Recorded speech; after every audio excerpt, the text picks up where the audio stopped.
तो हमारा दिमाग जो है इतना बड़ा है, इतना उसके अंदर स्टोरेज है कि वो भरता ही नहीं। हमारे दुनिया में जितने भी है उसका मात्र 1% हम लोग के दिमाग में भी है। जो साइंटिस्ट लोग हैं ना, साइंटिस्ट लोग, वो लोग भी लगभग 3 से 4% में ही कवर करते हैं। जो सबसे ज्यादा आईएस, जो शायद आइंस्टीन को बोला जाता था पहले के समय में, फिजिक्स वगैरह पढ़ते थे तो आइंस्टीन के बारे में बताया था, तो उन लोगों के पास था बहुत लगभग 10% तक। लेकिन आज तक किसी के पास 100% जो है कि दिमाग का यूज नहीं कर पाता जो होना चाहिए। तो ये चीज है, समझ गया। इसलिए दिमाग का जो है स्टोरेज नहीं बढ़ता, वो इतना ज़्यादा, बहुत ज़्यादा डेटा इसके अंदर आ जाए। हम लोग फुल फॉर्म के बारे में सीखने वाले हैं, और फुल फॉर्म जो कि तुम लोग कॉपी में तो नहीं लिखा रहे हैं। अगर कॉपी में लिखना स्टार्ट करेंगे तो इनसे क्या होगा, टाइम बर्बाद होगा ना, टाइम मतलब यूजलेस हो जाएगा, उसका कोई काम नहीं होगा। क्योंकि जो चीज़ यहाँ पे हम तुम लोगों को बता रहे हैं वो चीज़ तो सबसे पहली बार सबके मोबाइल पे चले जाता है, PDF में, फोटो में, और साथ ही साथ यूट्यूब पे। तो ऐसे में क्या होगा, तुम लोग का टाइम बचत होगा। घर में भी ऐसे बैठे रहोगे, अगर कॉपी में भी लिखना होगा तो घर में बैठ के लिख सकते हो। बट जो चीज़ ऐसे बता रहे हैं अगर मोबाइल में देख के याद करना तो कर सकते हैं। तो हम लोग आज सीखने वाले हैं फुल फॉर्म के बारे में, कंप्यूटर से रिलेटेड 20 फुल फॉर्म्स। ठीक है, इसमें तो 20 नहीं है, 19 मतलब 19 ही है, बट 20 के आसपास ही जाएंगे। और इसमें क्या फुल फॉर्म के साथ फिगर भी है कि इसका फुल फॉर्म ये है तो ये कैसा होता है, जैसे CPU कैसे होता है, रैम कैसा होता है, इसके बारे में तुम लोग पहले भी बात की है। तो चलो सबसे पहले क्या है, CPU। इसका फुल फॉर्म क्या होता है, क्या होता है, सेंट्रल प्रोसेसिंग यूनिट। तुम बोलो, central unit, central process unit. वो क्या बोला,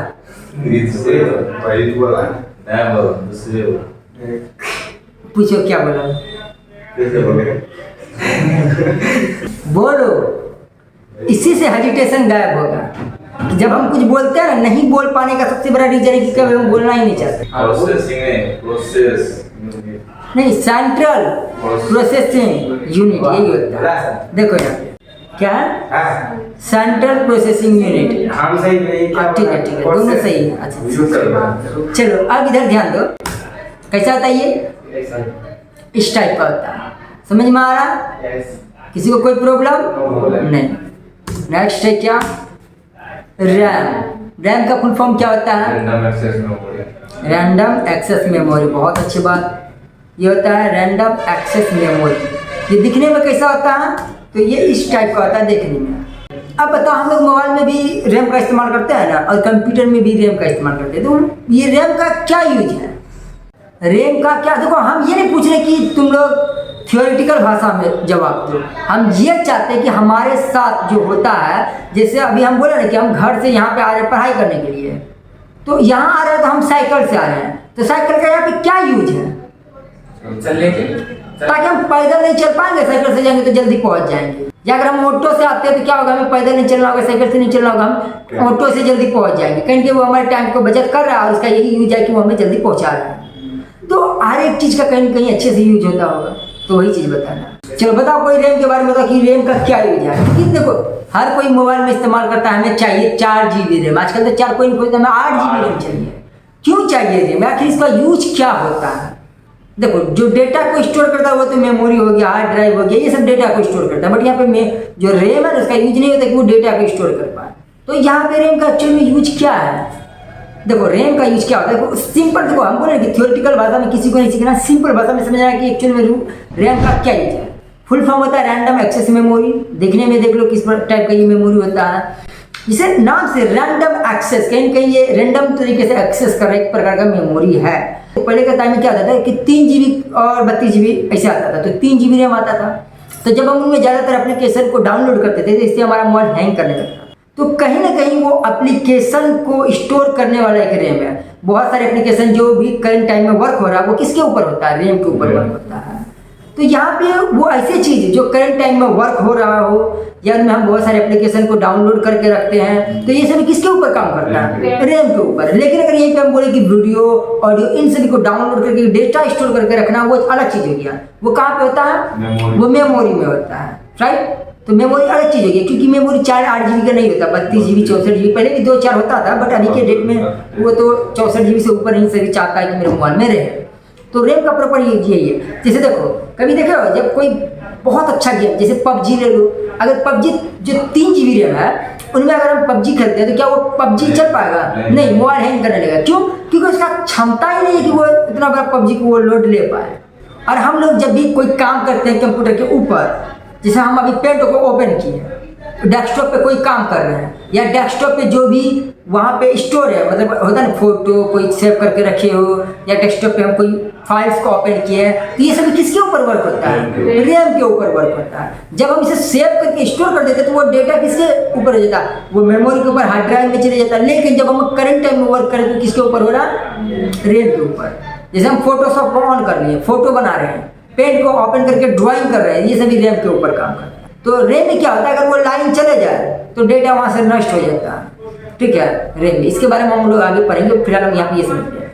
और जो हमारा स्टोरेज डिवाइस है उसमें अगर हम डेटा को सेव कर देते हैं तो लाइन जाए या करंट रहे या नहीं रहे इससे हमको कोई फर्क नहीं पड़ेगा, हमें बाद में भी वो डेटा मिल जाएगा। मतलब हम जो वर्क करते हैं उसके करंट टाइम में जो भी हम वर्क कर रहे हैं, समझे सिंपल समझे, जो करंट टाइम में हम लोग कोई भी काम करते हैं वो रैम के ऊपर काम करते हैं।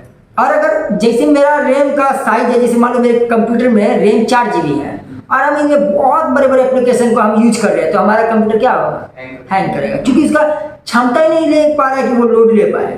कभी तुम देखो 4 क्लास का बच्चा क्या 12 क्लास वाले को कुछ कर पाएगा? या 12 क्लास का जो पढ़ाई है क्या वो स्टोर कर पाएगा अपने दिमाग में? क्योंकि उसका जो क्षमता है ना वो अभी बच्चे वाला है।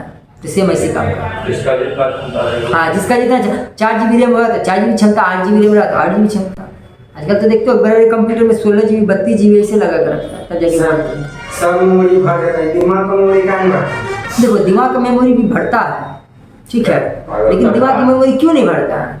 क्योंकि हम लोग याद करते हैं। इतने देखो बताते हैं, बढ़ता नहीं है, बहुत बढ़ता है। देखना किसी किसी का जो दिमाग है ना, कभी कभी जितना बहुत ज्यादा लोड ले लेगी जिसके कारण उसका पागल हो जाता है। तो ऐसा नहीं कि नहीं होता, लेकिन हमारा जो दिमाग का स्टोरेज है ना वो इतना ज्यादा है कि इतना ज्यादा है कि हम पूरा दुनिया का भी डेटा रख रहे हैं ना अपने इसमें दिमाग में, वो कम ही पड़ जाए। एक बात बताओ, ये कितना बड़ा स्पेस है? कितना बड़ा स्पेस है? मतलब इतना बड़ा स्पेस है, ये रूम है ना, एक रूम है। अगर इनमें हम बोले कि चलो हम एक इंसान को रख रहे हैं तो इसमें कितना इंसान मतलब टोटल आ जाएंगे? 30 40। अगर इसमें हम बोले कि इसमें हमें चावल जो होता है चावल उसको रखना है तो कितना हो जाएगा? करोड़ों हो जाएगा। गिनती भूल जाएगा, इतना हो जाएगा।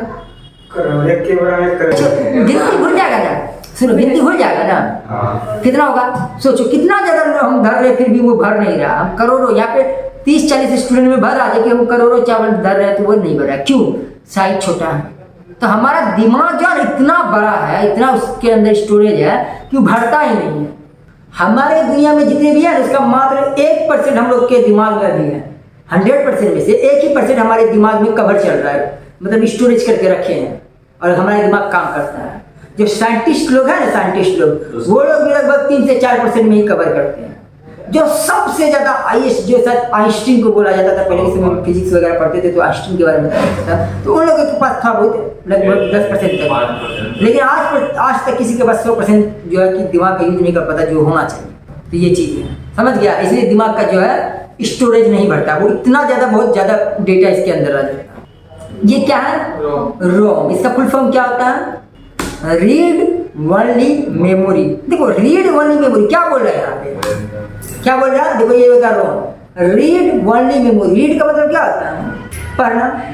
ओनली मतलब केवल, मेमोरी मेमोरी मतलब हम जिससे सिर्फ पढ़ सकते हैं, उसमें कोई एडिटिंग नहीं कर सकते, उसमें कोई काम नहीं कर सकते। जैसे अगर हम पेन को ओपन करते हैं तो उसमें हम पेन में एडिटिंग कर देते हैं ना।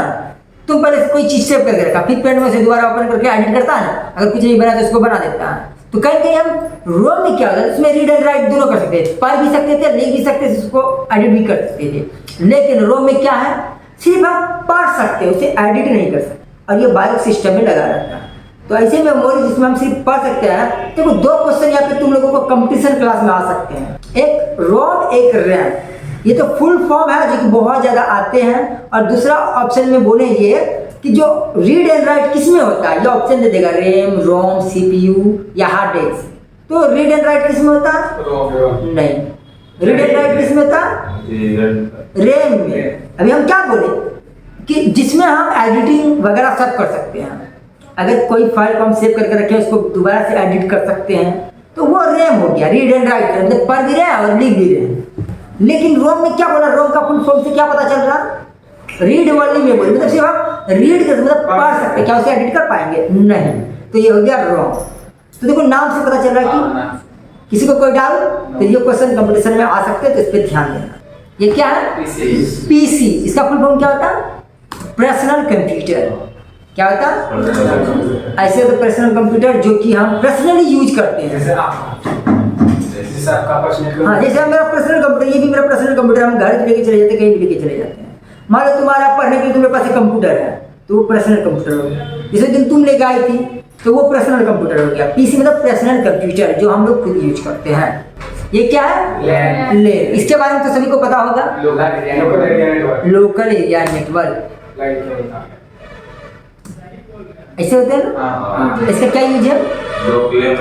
लोकल वर्ड में ये काम करता है, चाहे वो बिल्डिंग हो, घर में हो, या बहुत सारे कंप्यूटर को एक ही सर्वर से अटैच करने में। टीवी भी मिलता है जो तार लगता है, वो दूसरा चीज होगी। तो केबल लैन केबल है, ये भी सेम उसी के अंदर में आ जाता है। लोकल एरिया नेटवर्क जैसे लोग यूज कर सकते हैं। तो ये क्या करता है कि एक ही सर्वर में बहुत सारे कंप्यूटर को अटैच करने में इसका यूज होता है। या हम बोल सकते हैं घर में, बिल्डिंग में, ऑफिस में, मतलब एक ही जगह इसका यूज करते हैं। ये क्या है? WAN। इसका फुल फॉर्म क्या होता है? World area network. और वर्ल्ड एरिया नेटवर्क का सबसे अच्छा उदाहरण क्या है? जो पूरा नेटवर्कों का नेटवर्क किसे कहा जाता है? इंटरनेट। ठीक है, इंटरनेट को क्या बोला जाता है? नेटवर्कों का नेटवर्क। और जो वर्ल्ड एरिया नेटवर्क का सबसे अच्छा फास्ट नेटवर्क कौन सा होगा? इंटरनेट। ये भी क्वेश्चन आता है कि नेटवर्कों का नेटवर्क इंटरनेट और वर्ल्ड का सबसे biggest network internet. Right. Internet का पुराना नाम था अल्फानेट। ये हम लोग आगे की क्लास में समझेंगे जब इंटरनेट को पढ़ेंगे। फिलहाल हम लोग कहाँ पे? अभी फुल फॉर्म में। ये क्या है? सीडी कैसे होते हैं? गोल टाइप के। तो इसका फुल फॉर्म क्या होगा? कंपैक्ट डिस्क होगा। ठीक है, क्या होगा? और ये इस टाइप के होते हैं। ये क्या है? डीवीडी। देखो सीडी और डीवीडी में क्या अंतर है? डीवीडी में सीडी को जो घुसाते हैं उसका व्यक्ति में लगता है, सीडी में घुसाते हैं। डीवीडी सीडी में क्या अंतर है? देखो अंतर, देखो सिंपल समझो। पहले के समय में जब ब्लैक एंड व्हाइट टीवी चलता था, तो तभी सीडी आता था जिसमें कि अगर हम कोई एक मूवी देखते थे तो वो एक ही मूवी को रख पाता था। और जब डीवीडी आया था तो एक ही डीवीडी में 5 मूवी रहता था। पहले क्या सीडी डीवीडी का यूज तुमने क्या है कि नहीं? तो सीडी में क्या आता था? एक ही मूवी रहता था। और डीवीडी में 4 से 5 मूवी रहता था। हाँ, तो वही होता है, डेटा को बढ़ा देना या घटा देना। उसमें पहले इतना ही डेटा आता था। डीवीडी का फुल फॉर्म होता है क्या? Digital video disc. देखो नाम से पता चल रहा है, कंपैक्ट डिस्क मतलब इसमें कम रखता है, कम यूज हो रहा है। डिजिटल मतलब डिजिटल तरीके से जब प्रोग्रेस कर गया। राइट। तो ये इस टाइप के होते हैं। ये क्या है?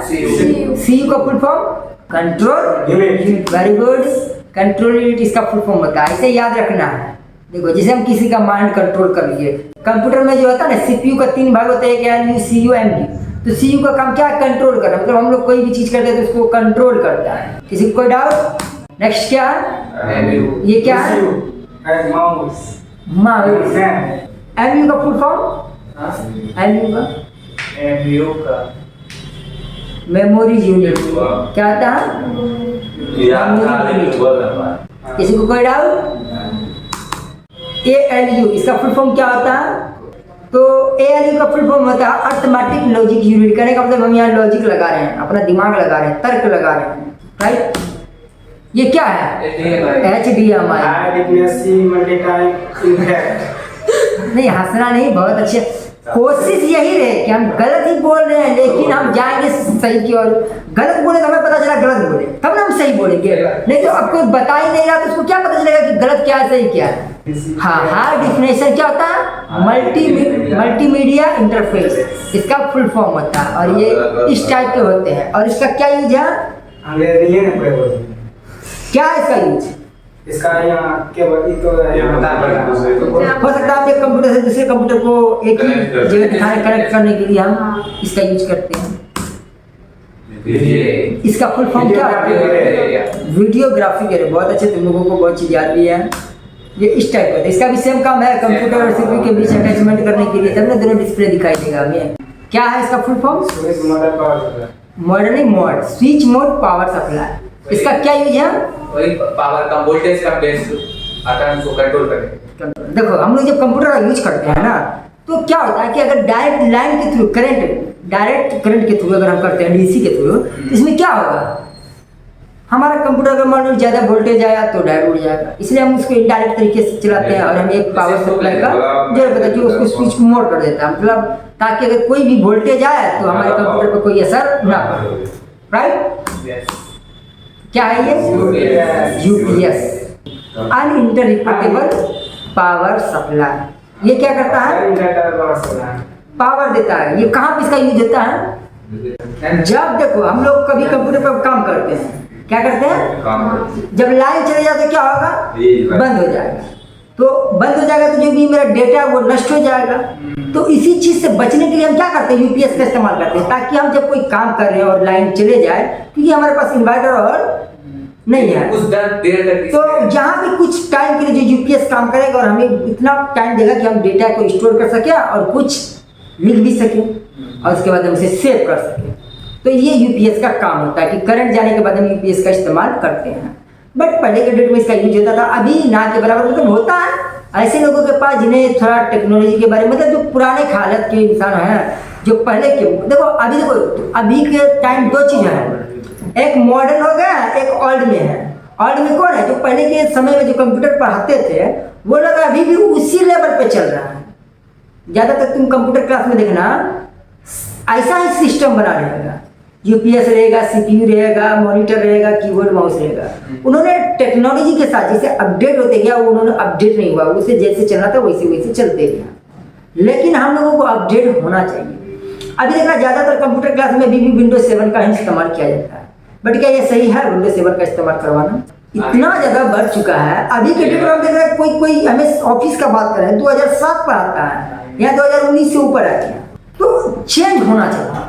हम बोल रहे हैं कि अगर हम 3G में ही डटे रहे तो हम 4G का इस्तेमाल नहीं कर पाएंगे, 5G में कैसे जा पाएंगे? 3G 4G 5G में अंतर पता नहीं है। 3G क्या अभी के समय में तुम लोग यूज कर पाओगे? तो कहीं ना कहीं हम लोग पीछे चल रहे हैं उन सबसे। अगर उनके कंपेयर करें और वैसे चले तो हम लोग पीछे चले रहेंगे। तो हमें एनी टाइम क्या होना चाहिए, अपडेट होना चाहिए, टेक्नोलॉजी के साथ अपडेट होना चाहिए। तो यही है यूपीएस। अभी हम लोग यूपीएस का इस्तेमाल नहीं करते हैं, हम लोग क्या करेंगे, इन्वर्टर लगा देंगे। आजकल तो ज़्यादातर लाइन तो एनी टाइम रहता ही है, थोड़ा टाइम के लिए कटता तो हम लोग इन्वर्टर लगा दें। तभी के समय में इन्वर्टर नहीं था तो हम लोग यूपीएस का मतलब तभी थोड़ा ज़्यादा प्रचलित नहीं था कि हाँ नहीं, इन सभी का हम लोग को जरूरत नहीं पड़ता। हम लोग इन्वर्टर का यूज करते हैं, करंट है हम लोगों के पास, तो इनका कोई यूज नहीं है। अब इन्वर्टर में भी दो आते हैं, एक साइन वेव आते हैं, एक नॉन साइन वेव आते हैं, जिनमें कि नॉन साइन वेव में होता है क्या है कि वो ऑटोमेटिक बंद हो जाता है कंप्यूटर में लाइन के। साइन वेव में क्या होता है, लाइन जाए फिर भी ऑन रहेगा। तो ये भी चीज़ें होते हैं, कुछ आगे हम लोग सब सीखेंगे। इसका फुल फॉर्म क्या होता है, आर्टिफिशियल इंटेलिजेंस बोलो या आर्टिफिशियल इंटेलिजेंस बोलो, कोई किसी को प्रॉब्लम नहीं। ये आज का जो आने वाला जनरेशन जो आ रहा है, जो हमारे रोबोट सिस्टम है, जो हमारे अभी यूट्यूब पे जो एल्गोरिथम चलने लगे, ये सब किसके बेस पे चल रहा है? हमारे जो इसरो वगैरह चल रहे हैं, तो सब कहीं कहीं एआई के माध्यम से चलने लगा, आर्टिफिशियल इंटेलिजेंस के माध्यम से चलने लगा। ये क्या है, यूएस। इसका फुल फॉर्म क्या होता है, यूनिवर्सल सीरियल बस होता है इसका फुल फॉर्म। याद करना बहुत जरूरी है, क्योंकि तुम लोग फर्स्ट टाइम देखो तो कोई किसी को पता नहीं कि ये याद है या नहीं। इसका जो फुल फॉर्म था यूनिवर्सल सीरियल बस, ये होता है यूएसबी। किसी को कोई डाउट? ये क्या है, ARPANET। अभी हम लोग पढ़े थे इंटरनेट का पुराना नाम क्या होता है, पहले के समय में इसको ARPANET बोला जाता था, बाद में इसे चेंजेबल करके क्या बनाया गया, इंटरनेट। जैसे अभी हम लोग फेसबुक बोलते हैं ना, फेसबुक का देखा किसी के बाद नाम चेंज हो जाएगा, मेटा बोलेगा मेटा। अच्छा वो ले लिया खरीद? नहीं खरीद नहीं लिया, देखा वो अपडेट कर, उसका नाम ही चेंज कर रहा है। तुम देख रहा जब फेसबुक ऑन करोगे ना तो नीचे में लिखा होगा मेटा लिखा रहेगा, तुम देखना एक बार अच्छे से देखना। तो ये चेंज करता है। वही पहले के समय में इंटरनेट का पुराना नाम था ARPANET, जो पहले ARPANET था, उसे चेंज करके क्या बनाया गया, इंटरनेट बनाया गया। तो ARPANET का फुल फॉर्म क्या होता है, ए से एडवांस, आर से रिसर्च, पी से प्रोजेक्ट, ए से एजेंसी एंड ईटी नेटवर्क। और अभी तो नेटवर्कों का नेटवर्क द बिगेस्ट वर्ल्ड में इंटरनेट को ही माना जाता है। हमें एक देश से दूसरे देश में कम्युनिकेट करना है तो हमें इंटरनेट का सहारा लेना ही पड़ेगा। और सबसे बेटर चीज़ ये है कि अभी जो भी एक देश से दूसरे देश कहीं भी हम लोग कम्युनिकेट हो रहे हैं, वो इंटरनेट के जरिए ही हो रहे हैं। ये क्या है, BIOS। इसको फुल फॉर्म होता है बेसिक इनपुट आउटपुट सिस्टम, ठीक है। और ये दिखने में कैसा होता है, ये दिखने में ऐसा होता है। बेसिक इनपुट आउटपुट सिस्टम ये हमारे कंप्यूटर में भी वर्क करते हैं और इन्हीं के जरिए हम लोग आगे पढ़ेंगे कि इसका क्या डिटेल में हम लोग पढ़ेंगे कि बेसिक इनपुट आउटपुट सिस्टम का क्या है। और इन सभी फुल फॉर्म को क्या करना होगा, रिमेंबर करना होगा, याद करना होगा, क्योंकि ये जो फुल फॉर्म है कंप्यूटर का पूरा नाम क्या है?